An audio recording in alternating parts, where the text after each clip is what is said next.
स्वागत है आप सभी लोगों का ऑल इंडिया आंगनबाड़ी खबर चैनल में। मेरा नाम है नवनीत जय अहमद। देखिए, जल जीवन मिशन के तहत परिषदीय स्कूलों और आंगनबाड़ी केंद्रों तक पाइपलाइन से पेयजल पहुंचाने की कवायद शुरू कर दी गई है।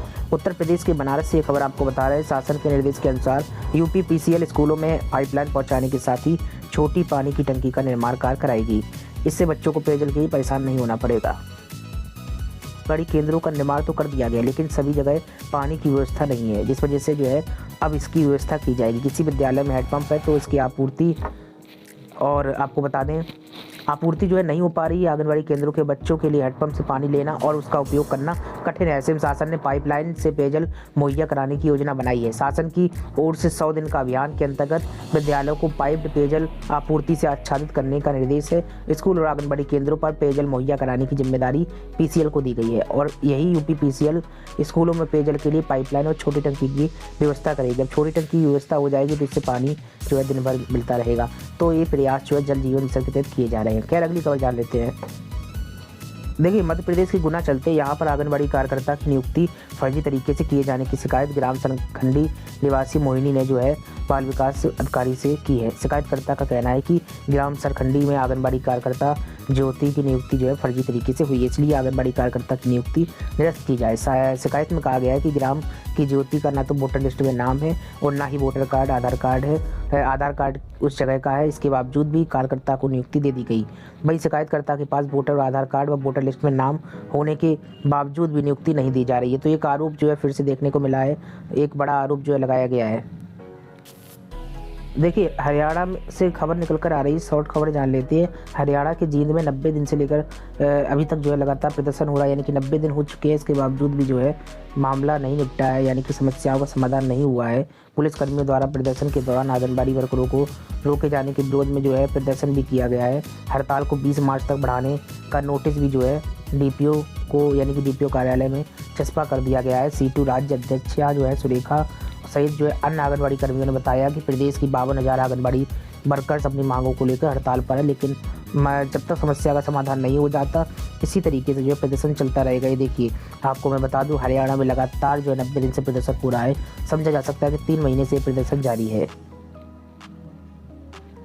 अब देखिए, आपको मैं बता दूं, अभी हाल ही हिमाचल प्रदेश सरकार ने एक बजट पेश किया था, जो राज्य सरकार का बजट होता है, जो हर साल पेश किया जाता है। उसमें आंगनबाड़ी कर्मियों का मानदेय बढ़ाए जाने का ऐलान था।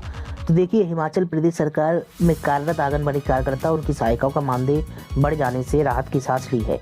गौरतलब हो कि आंगनबाड़ी कार्यकर्ता पिछले काफ़ी समय से मानदेय बढ़ाए जाने को लेकर मांग कर रही थी और अपनी आवाज़ विभिन्न स्तर से उठा रही थी। हिमाचल प्रदेश सरकार द्वारा पेश किए गए वर्ष 2022-23 के बजट में उनके मानदेय बढ़ाए जाने की घोषणा हुई, जिसको लेकर उपमंडल गगरेट के आंगनबाड़ी कार्यकर्ताओं ने खुशी जाहिर की है। अब कमेंट में बताइए कि हिमाचल प्रदेश में जितना मानदेय बढ़ा है, आप उस मानदेय वृद्धि से खुश है या फिर नहीं। कमेंट में प्रतिक्रिया दें, और ज़्यादा खबरों के लिए हमारे साथ बने रहे। चैनल को सब्सक्राइब कर ले, बेल को दबा ले, लाइक और शेयर जरूर करें ताकि हम आपको ऐसी खबरें देती रहें। चलिए फिर से अब अगली खबर जान लेते हैं।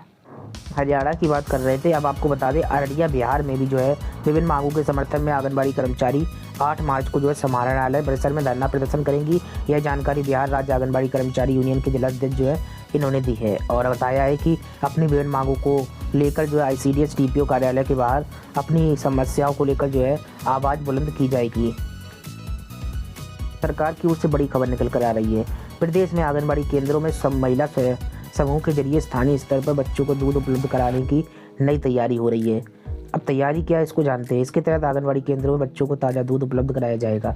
दरअसल प्रदेश में पिछली सरकार के समय अमृत दूध योजना शुरू की गई थी, और इसके जरिए आंगनबाड़ी केंद्रों को बंद पैकेट में लंबे वक्त तक खराब नहीं होने वाला दूध दिया जाता था।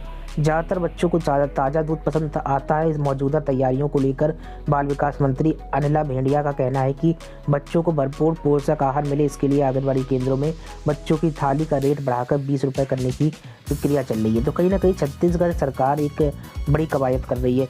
चूँकि आपको मैं बता देना चाहता हूँ, छत्तीसगढ़ वही राज्य है जहाँ पर कुपोषण यानी कि कुपोषित बच्चों की संख्या भी अधिक है, और पिछड़े राज्यों में से एक राज्य जो है छत्तीसगढ़ है।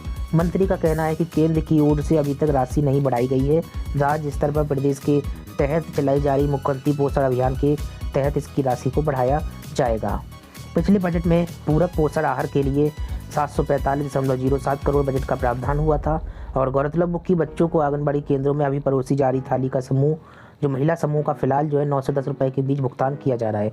अब इसको दुगने करने की बात कही जा रही है, यानी कि अब इसे बढ़ाकर 20 रुपये करने की तैयारी चल रही है। देखिए, एनीमिया और कुपोषण पर प्रदेश स्तरीय पड़ताल में सामने आया था कि ज़्यादातर समूह बच्चों की थाली में पोषण आहार नहीं परोस रहे हैं। राज्य सरकार के भोजन की थाली के मूल्य को बढ़ाने के बाद ये समस्या दूर हो जाएगी। दुगनी जब पैसा दुगना हो जाएगा तो जाहिर सी बात थोड़ी सुविधाएं और मिलेंगी, जैसे कि थाली की दर बढ़ने से बच्चों को मौसमी सब्जियां, फल आदि भी मिल पाएंगे। महिला बाल विकास मंत्री अनला का कहना है कि राज्य सरकार एनीमिया और कुपोषण की दर को जो है लगातार कम करने की कोशिश कर रही है और इसके तहत जनपदों में DMF के जरिए भी जरूरी पोषक आहार और दवाइयां उपलब्ध कराने के लिए कहा गया है और जल्द ही विभाग की ओर से जनपदों में आंगनबाड़ी केंद्रों में परोसी जा रही थाली का रिव्यू भी किया जाएगा और इसमें विशेषज्ञों के सुझाव के आधार पर बच्चों की थाली में नई भोजन सामग्री मुहैया कराई जाएगी।